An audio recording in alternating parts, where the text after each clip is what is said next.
Bonjour et bienvenue dans cette vidéo consacrée aux outils que tout formateur 4.0 doit absolument utiliser pour créer ses parcours de formation en Blended Learning.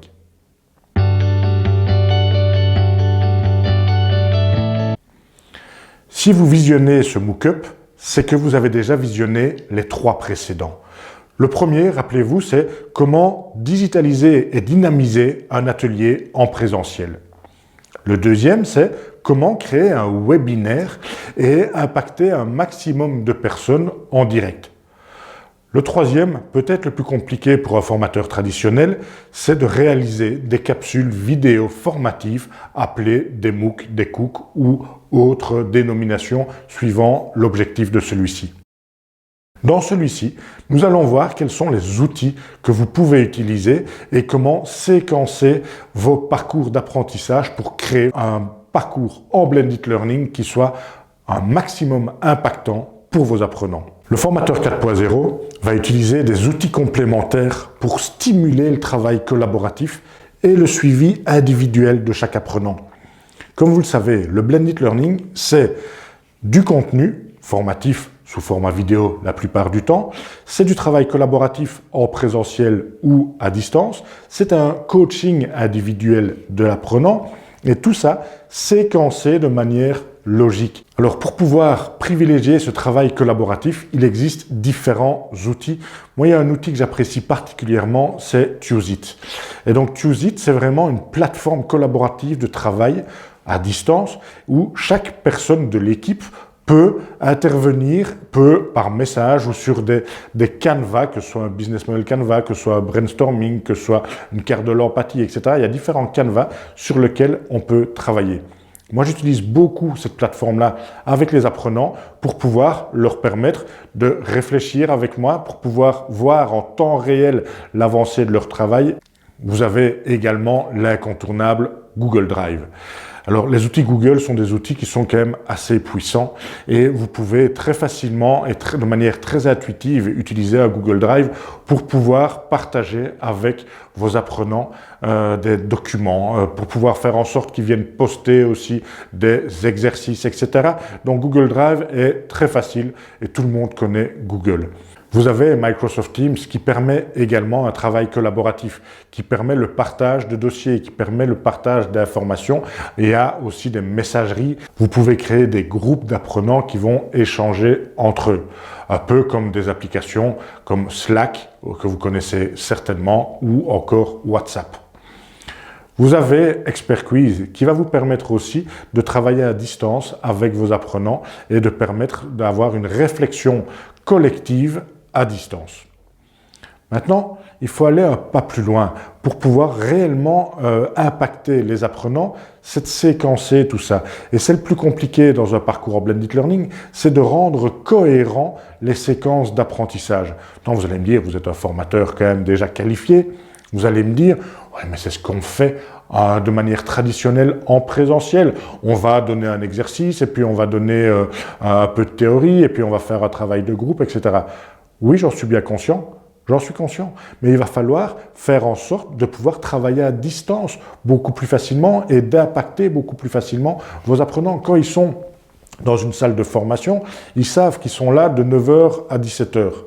Quand ils sont chez eux, quand ils sont dans les transports en commun ou que sais-je, je ne sais pas où ils vont visionner vos vidéos, où ils vont travailler sur leurs compétences par rapport à vous en tant que formateur, mais ils peuvent être attirés par d'autres choses. Donc ça montre effectivement que vous devez maîtriser tous ces outils-là pour pouvoir créer des séquences qui soient attractives, qui soient intéressantes pour vos apprenants parce qu'il y a plein de choses qui peuvent attirer leur attention autre que votre discours ou vos contenus.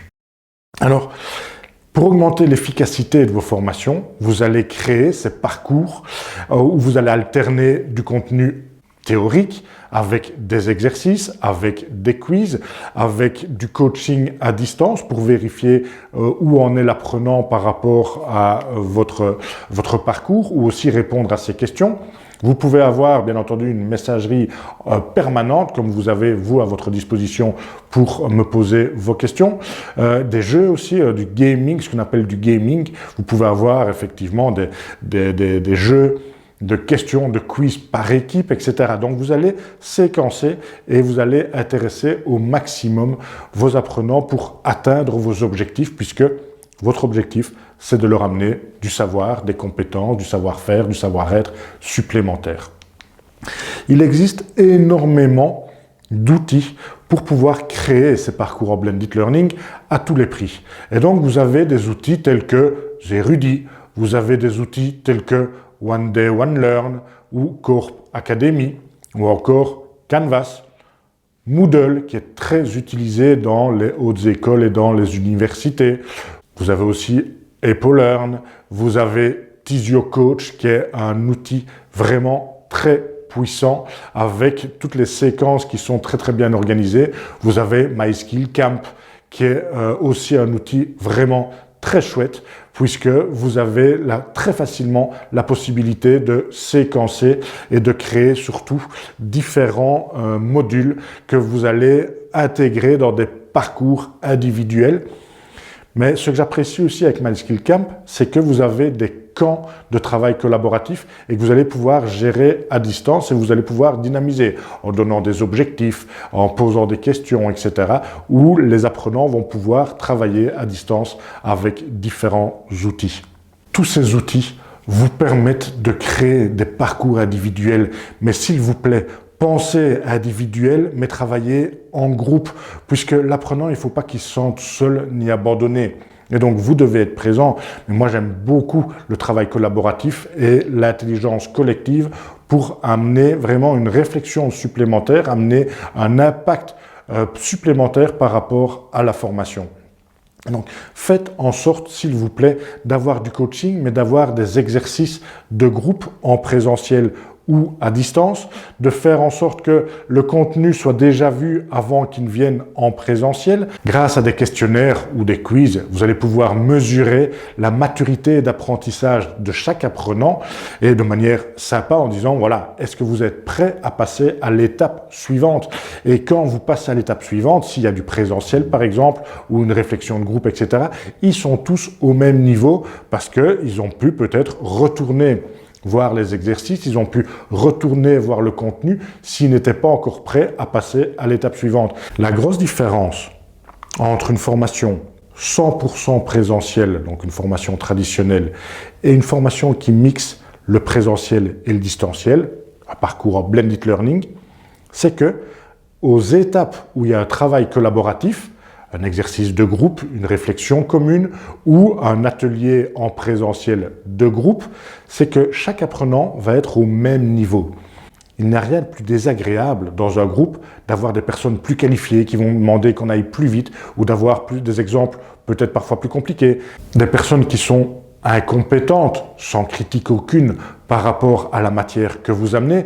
Eux vont demander que vous alliez plus doucement, vont demander des exercices plus basiques, etc. Et donc certains vont être perdus, d'autres vont s'ennuyer. Par contre, en blended learning, si quand l'apprenant arrive à un quiz ou à un questionnaire et que les résultats sont négatifs, en disant non, vous n'êtes pas encore prêt à passer à l'étape suivante, ben, il doit revenir en arrière, revoir la théorie, refaire des exercices, etc. individuels pour pouvoir faire en sorte d'être au même niveau que tous les autres apprenants.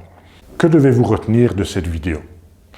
C'est que vous allez devoir vous adapter aux habitudes de vos participants, de vos apprenants. Parce que s'ils ont des habitudes et que vous venez avec des nouveaux outils en permanence et que vous changez tout le temps, vous allez les perturber. L'objectif est quand même qu'ils améliorent leur savoir, savoir-faire et savoir-être. Et c'est pas à eux de s'adapter à vous, c'est à vous de vous adapter à eux. Mais surtout, une fois que vous avez choisi une méthode, gardez-la. Comme ça, ils sont à l'aise dans vos parcours d'apprentissage. Alors, vous pouvez un peu les bousculer, mais sans les brusquer, parce que sinon vous allez les perdre. Vous n'avez pas l'habitude de donner des formations en blended learning, raison pour laquelle vous visionnez ces vidéos formatives. Eux n'ont pas nécessairement l'habitude aussi d'être formés à distance. Donc, oui, vous pouvez les bousculer, vous pouvez jouer un peu, mais si vous les brusquez, ils vont se refermer et vous allez les perdre. Concevez des parcours logiques, étape par étape, mais surtout utiles. Utiles par rapport à l'apprenant. Ne faites pas du blabla qui pour combler les trous, entre guillemets. En conclusion de cette vidéo, Je vais vous donner quelques points clés que vous devez absolument retenir. Concevez des parcours adaptés à vos apprenants, s'il vous plaît. Variez les méthodes d'apprentissage. À chaque séquence, il faut donner un certain rythme. Vérifiez tout au long du parcours les acquis. N'attendez pas la fin en disant « Bon, ben voilà, maintenant que vous avez terminé tout le long parcours avec tous les différents chapitres et les différents modules, on va voir où vous en êtes. » Non. Vérifiez où il en est pour pouvoir faire en sorte de mettre un halt, d'avoir un signal d'alarme en disant « Oh, reviens un peu en arrière ». Restez disponible au maximum pour les apprenants. S'ils ont une question, si ça risque de les bloquer, donc si vous n'êtes pas disponible, s'ils doivent attendre 3 mois pour avoir une réponse, ils vont être bloqués dans leur parcours d'apprentissage. Et s'il vous plaît, en tant que formateur, soyez un leader inspirant. Inspirez votre public. Faites en sorte qu'il ait envie de vous écouter, qu'il ait envie de mettre en place et de pratiquer ce que vous avez pu lui apporter comme nouvelle matière. Comme exercice final, je vous propose de créer un parcours en Blended Learning et donc de créer des séquences. Choisissez l'outil que vous voulez. Il y a des outils plus chers, des outils moins chers. Moi, j'aime bien travailler, vous l'aurez compris, avec MySkillCamp ou avec Tizio Coach pour pouvoir effectivement créer des séquences dynamiques et utiliser les différents outils qu'on a à disposition sur ces différentes plateformes. Donc, choisissez une plateforme.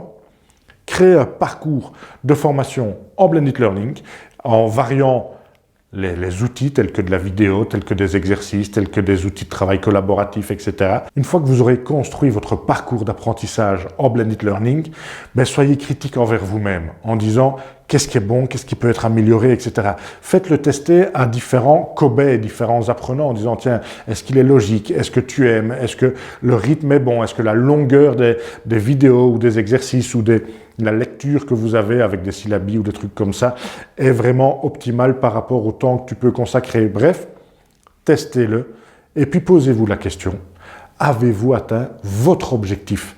Êtes-vous devenu un formateur 4.0? Êtes-vous dans l'air du temps? En tout cas, je vous le souhaite. Je vous souhaite d'avoir atteint votre objectif. Je vous souhaite de ne plus être un dinosaure de la formation, mais être vraiment un formateur d'aujourd'hui et de demain qui respecte son apprenant et qui le motive à devenir et à donner le meilleur de soi-même. Merci et je reste à votre disposition si vous avez la moindre question par rapport à ce parcours en Blended Learning. À bientôt.